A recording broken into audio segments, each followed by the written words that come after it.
Charlie Adlard is best known as the artist of the huge mega hit comic book The Walking Dead, but he actually got his first break on the galaxy's greatest comic 2000 AD. I caught up with Charlie in Shrewsbury back in 2021 and we had a chat about Tharg's mighty organ. I started by asking Charlie what his first exposure to 2000 AD was.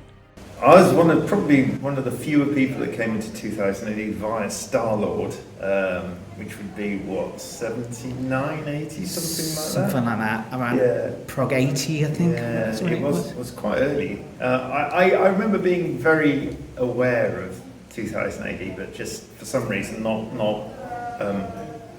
reading it. I was brought up back in the 70s on Marvel UK stuff. So I was reading the reprints. Even up till that period, I was still reading the reprints. So that was my sort of go-to comics. And like I say, and I suppose I was used to the American way, the versions. So not used to the anthologies. Even though I know the Marvel UK stuff was anthologized, but you still sort of read it as a whole almost. So the idea of an anthology comic was a bit weird, but then for some reason Star-Lord came along, and whether it was because I'd seen the John Byrne American Star-Lord that got me interested in just the title Star-Lord. I think I had a big push as well in newsagents. I do vaguely remember, and it seemed glossier, I seem to remember, than 2000. Were you aware of 2000 AD? I was aware of it, yeah, but I think Star-Lord came out with a glossy cover and 2008 didn't. I don't know if that was an issue. Was there a free gift? Was that a free gift? Yeah, they did like the free gifts. Free bit of plastic tat. Yeah. Anyway, so I read that, and then just by default then, because it eventually amalgamated with 2000 in it didn't last for that long, like 20 or 30 issues or whatever.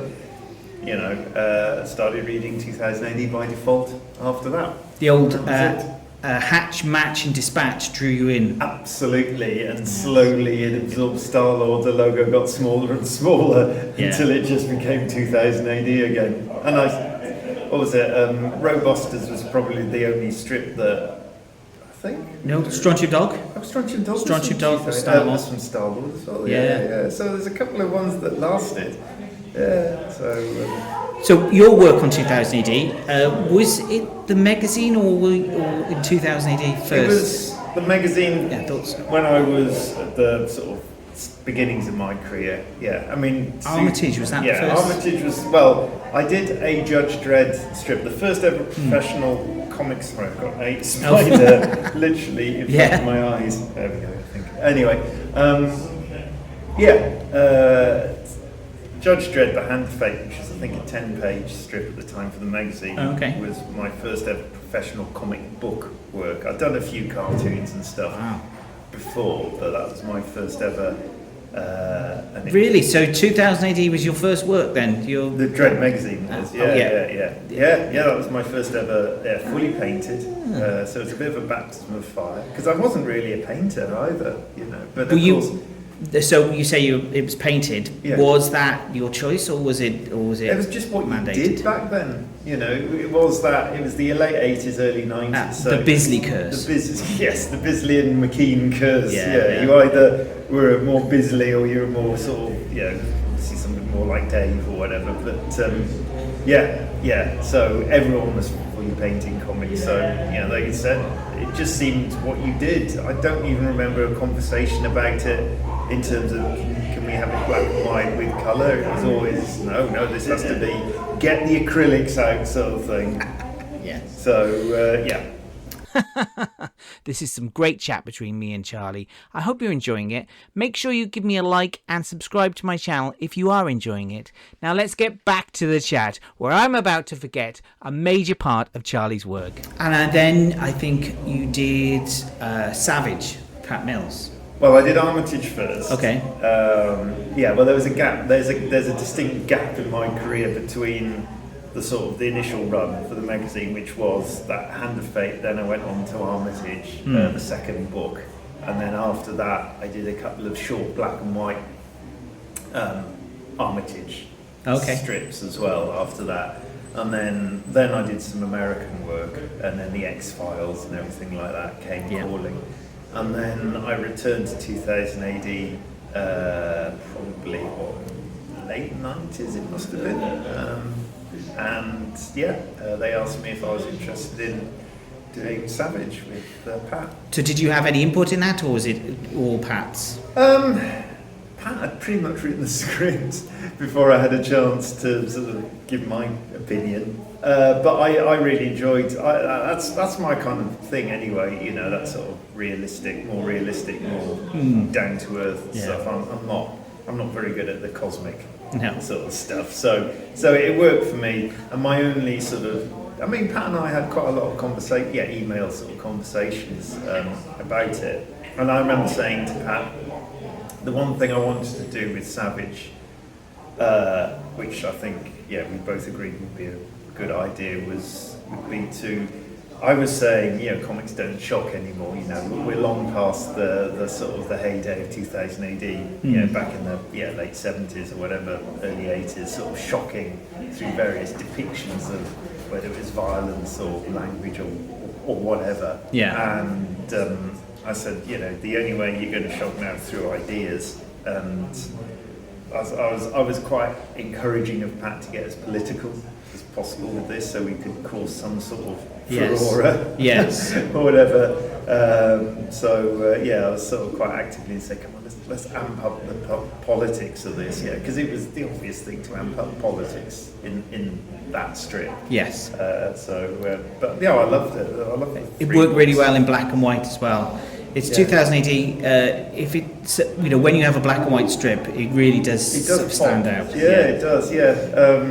Well, of course, I've been so lucky in my career because at that time I'd already started. I think I did Savage Book 1, and then I started The Walking Dead. So there was this period where I was doing Book 1, 2, and 3. I was like, I'm making a really good living out of pure black and white comics. So you were doing weekly.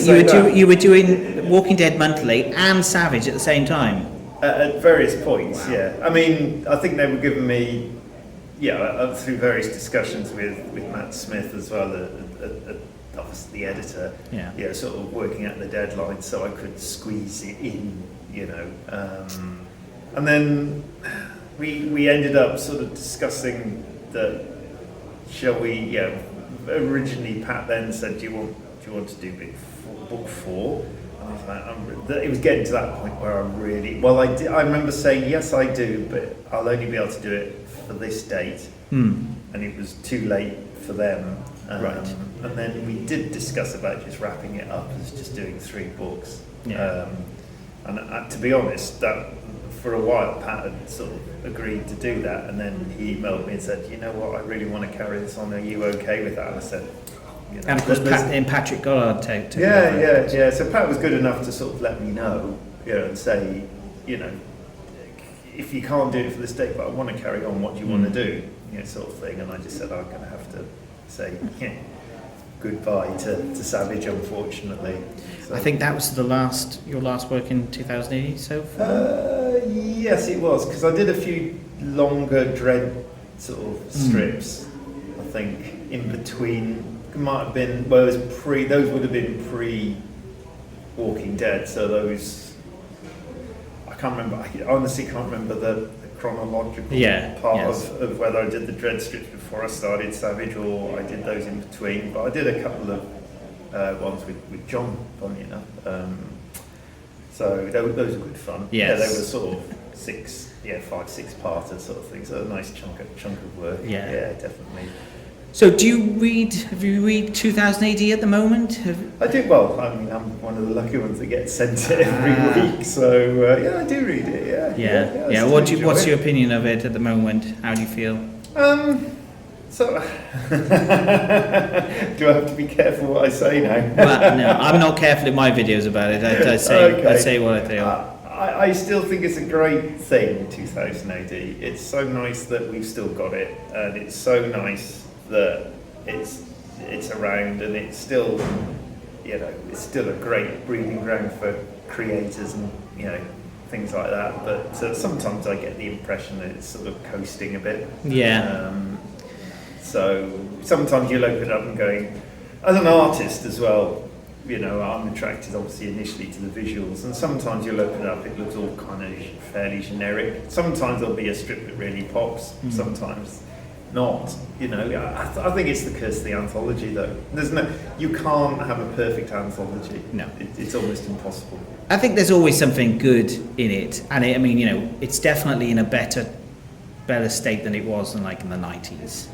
Yeah, I think it's just reached this sort of nice position where it just, you see, that's the problem. I'll say it's just coasting along nicely. It's it's not going to get cancelled. There's no worry of anything like that. I'm not really sure if it's sort of, you know, sales figures. I don't know, but it's obviously enough to keep it going. Yeah.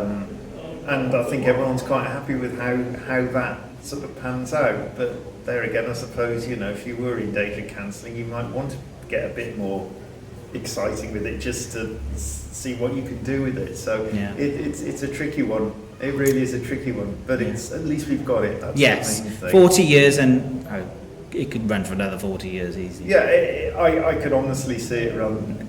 Yeah, it is. It's one of those bizarre things now. You just think, yeah, why not? Yeah, it's lasted this long. It's going to last the plague and everything. Well, it has. It's gone through COVID and survived. Yes, it's got through COVID. So next stage, nuclear war. They'll still be pumping it out. You know. Brilliant. Thank you very much, Charlie. Thank you. My pleasure.